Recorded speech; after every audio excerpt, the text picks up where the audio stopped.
be in free agency that is new on SportsCenter? I don't think aggressive is the right word. I wouldn't call us really void in any area, void if you include what we're going to do in the draft. I wouldn't see that. So as your question is addressing free agency, I'm not looking at free agency as a place to fill voids. Though have some decisions they need to make, and they're getting in position. Todd Archer reports they restructured quarterback Dak Prescott's contract, created over $36 million in cap space. He was due to carry the biggest cap hit in the league at $89 million. The move comes after Dallas also restructured CeeDee Lamb's contract. In fact, if you take a look at the last couple of days, the boys have created about $56.6 million in cap room. Dallas had already inked star defensive tackle Osa Odigizua to a 4-year, $80 million deal, but still had decisions to make at running back and in both trenches. So, Dan, what areas are the Cowboys hoping they can address with this newfound cap space? A story about my Dallas Cowboys by Todd Archer that made my heart skip, so to speak, a beat, made my eyes widen, brought a big smile to my face for a moment. The story said that Dak Prescott has restructured his deal. The first paragraph makes it clear that Dak's restructure just saved my Dallas Cowboys $36.6 million against the salary cap. With CD restructuring yesterday, that brings the grand total of new cap money for this coming free agent period that starts next week to $56.6 million that my Dallas Cowboys have to spend. They now have the 8th most cap room in all of the National Football League. Heck, we even signed or stole Osa Odigizua. He's just a pretty good player, but you need a few pretty good players besides some great ones. We signed Osa for a very team-friendly 4 years, $80 million. It's $20 million a year, but we're possibly going to have to put the franchise tag on him for $25 million. So happy days, we're here again. Until I got to the 4th paragraph of Todd Archer's story, which was a quote from my owner and my operator and the bane of my existence. The man who has me by the eyeballs, Gerald Wayne Jones. Jerry Jones said this, I guess to Todd Archer, I don't know, but here's the quote of quotes. I'm not looking at free agency as a place to fill voids, said Jerry Jones. Scary Jerry's at it again. I'm going to repeat this quote. I read it in ESPN.com, Todd Archer's story. Jerry Jones says, bulletin, newsflash, I'm not looking at free agency as a place to fill voids. What? Jerry, everybody but you looks to free agency as a place to fill all their voids. It's the way it works in the National Football League. It's how Philadelphia won the Super Bowl last year. It's how the Washington Commanders, another team in your division, became the second best team in football by the end of the year last year. You can have Kansas City if you want. I'll take Washington. If I had to do a power ranking at the very end of the year, the 2 best teams weren't the 2 teams that played in the Super Bowl. They're 2 teams from our division, Jerry. It was Philadelphia, then Washington. We are in danger of finishing last next year because I'm still convinced that the New York Football Giants are somehow going to land Shedeur Sanders to be their franchise quarterback. We're going to have to deal with Jalen Hurts twice and Jaden Daniels twice and Shedeur Sanders twice. And the only way to fight back is through free agency. It starts next Tuesday. It's official next Thursday. And Jerry Jones, once again, is fiddling while his Rome burns to the ground. He's Nero fiddling around while his Rome burns to the ground. Jerry doesn't do free agency because Jerry drafts, by God. Jerry runs the draft. Jerry has final say on the draft. And until the last couple of years, Jerry had drafted very well. He didn't pick head coaches very well, and that always undid us. He didn't pick quarterbacks very well, and that always undercut whatever he did in the draft. But the last 2 years, Jerry has drafted Mozzie Smith, who's starting to smell like a bust to me. And then last year, Tyler Guyton, I warned him on draft night. I know Tyler Guyton from the years he played at the University of Oklahoma. Project at best. Looked kind of busty. Had that kind of busty smell and odor to him last year. Jerry. Back-to-back swings and misses, I fear, in the first round, while Philadelphia goes out and gets 2 starting corners who will make the Pro Bowl in the first round and a little bit more, just top of the second round. They got Quinyon Mitchell and they got Cooper DeJean, and that allowed them to flat out cut Big Play Slay. Cut him, a 6-time Pro Bowler, early 30s. They just said, nope, out. Because Cooper DeJean will segue right into the starting, whichever left or right corner it is. And they've got 3 or 4 corners. They'll probably draft one as their nickel corner. They'll be just fine because it gave them the cap flexibility to extend Saquon, who last year was their big free agent prize signee. And another prize signee that I did not see coming, because I'm not sure they did in free agency last year, was Zach Bond. And they just kept him 3 years for $51 million, $34 million guaranteed, and he's worth every last penny of that because he was the steal of the century on defense in free agency last year. Howie Roseman went out, Jerry, in free agency and got C.J. Gardner-Johnson to come back to Philly. Got Mekhi Becton to come to Philly to bolster their offensive line. Got Oren Burks as another linebacker out of Vanderbilt University, my school. They just scored and scored and scored in free agency last year. They actually had a couple of misses, but they signed so many players because I love Devin White. I don't know what happened, but they signed him in free agency and he busted.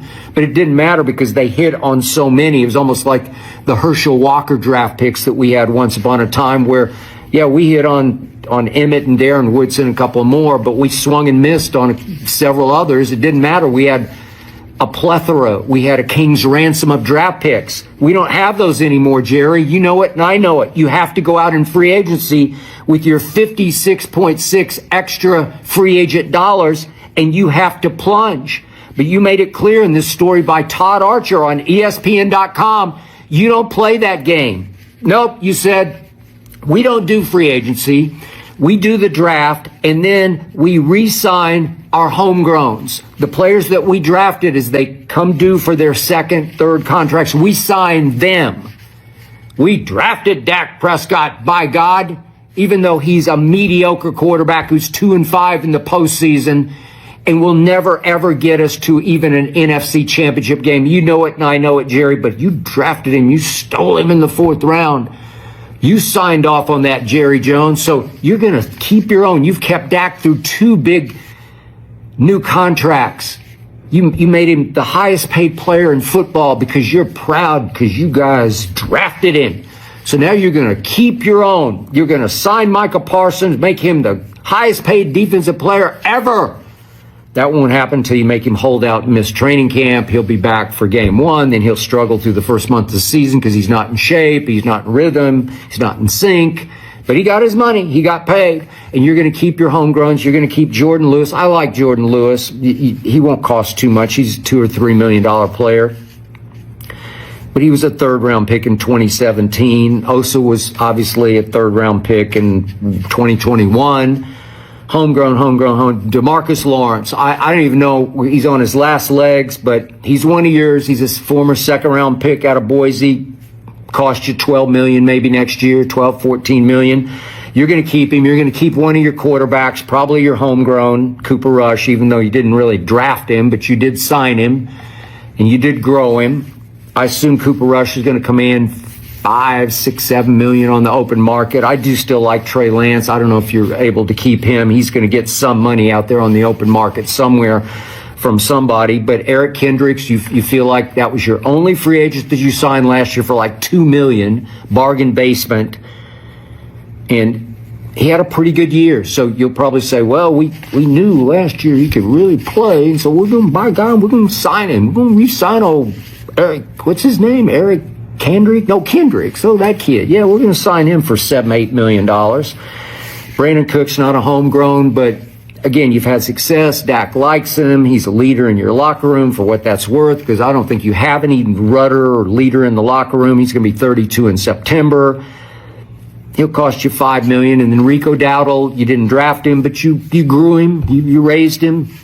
You still need 2 running backs. I assume you're going to draft one. I think Ashton Genty's going to be gone by the time you pick at 12. I just see it coming. I've said this from the start, but you want to keep old Rico, and he had a decent year. He'd give you an honest day's work kind of a back. Not bad. Everything I'm talking about is not bad, not bad, not bad. That's how you go 7-10 in this league, Jerry. Rico Dowdle's going to cost you. He's probably $6, $7, $8 million in that range. Just start eating up that big cap that you have. But you could go out there and plunge. I don't know. Could you use a quality sort of 1A star at receiver? Could you use a Chris Godwin? I know he fractured his ankle. I still like him a lot. Tom Brady just swears by him because he works so hard. He's such a gamer. He's such a baller. I don't know. He's going to cost somebody. He's the best receiver on the market. To me, he's better than Devontae right now, or Stephon right now, or certainly your guy Amari, once upon a time a Cowboy, who crapped out in Dallas. He's out there on the market, but it's Chris Godwin. Would you go plunge Chris Godwin it's going to cost you, I don't know, maybe $25 million a year? Would he be worth it? Yep. He'd be worth every last penny of it. Opposite CD, he would make things happen. Again, you got 2 kind of possession receivers. Maybe he's not the fastest guy. Maybe the ankle hurt. I got to take another sip of dew. I'm about to go crazy here. Jerry, do you realize what the Commanders did in free agency last year? Do you realize how they became the second best team in football, like overnight, through free agency? Obviously, they drafted a quarterback who is the best rookie quarterback we have ever seen. I did not see Jaden Daniels coming like that, because I'm not sure anybody did. But look what they did in free agency last year. Look what they did to you in free agency, starting with, quote unquote, your free agent coach that they stole, who should be the head coach of the Dallas Cowboys right now. They got Dan Quinn, and you want to talk about changing the culture, changing life in Washington? My God. So you got a free agent coach, you signed him away from Dallas, and then you started stealing via free agency. You took Dorrance Armstrong, you took Dante Fowler, 2 pass rushers that really helped you this year, and you took our starting center, Tyler Biadasz, who's better than Cooper Beebe, our starting center now. He's a stud, Tyler Biadasz. He helped Jaden Daniels in that offensive line so much, and then you went out and got Nick Allegretti, who started every game for you and played at a very high level on offense. Then you got Austin Eckler, who you don't think he helped, just as a scat back who will bang. He's like a beautiful combination of power and burst. I love Austin Eckler. I just love how he fights. I love his heart. I just love his guts. And you got him, and he changed your culture. Zach Ertz changed your culture through free agency because he gave a kid quarterback a great security blanket, a guy who knows how to run routes, who's been there in Philly and done all that. What a great pickup he was. And then on defense, you go get Frankie Louvu on defense from Carolina, who changed your life, and Bobby Wagner, who still got life in him and just changed your defensive culture. Those 2 guys changed everything, and Jeremy Chin on the back end. All of a sudden, they looked legit. My God, and that kid out of Michigan that you drafted at corner, just Sainer still. Every time I look up, he's just making a play because he made plays for Michigan. Every time I turn on a Michigan game, little Mikey Sainer still, he makes another play and another play. It's just a great draft pick. That defense by the end of the year, Cleveland Ferrell, he wasn't sensational, but he had a pretty good year for you. Look at what you did overnight, just through free agency. Washington did that, Jerry, right under your nose in your division. Philadelphia did it to you, and Washington did it to you. Mostly through free agency, except, boy, did they hit on some corners on both sides. Philly and Washington, we haven't. Not lately. I don't know. Trevon Diggs, does he have much left? I don't know. I'm not sure. I'm looking at this, Jerry, and you've dug in again. I'm not looking at free agency as a place to fill voids. What are you talking about? You're going to take us down to the bottom. You've turned into, I love you, man, but you've turned into this stubborn old coot of an owner on foolish pride, has dug in and said, I draft, because it's your claim to fame. It's your personal signature, because it's the one thing you can control. It's easy to spend money, but you better spend it on the right players.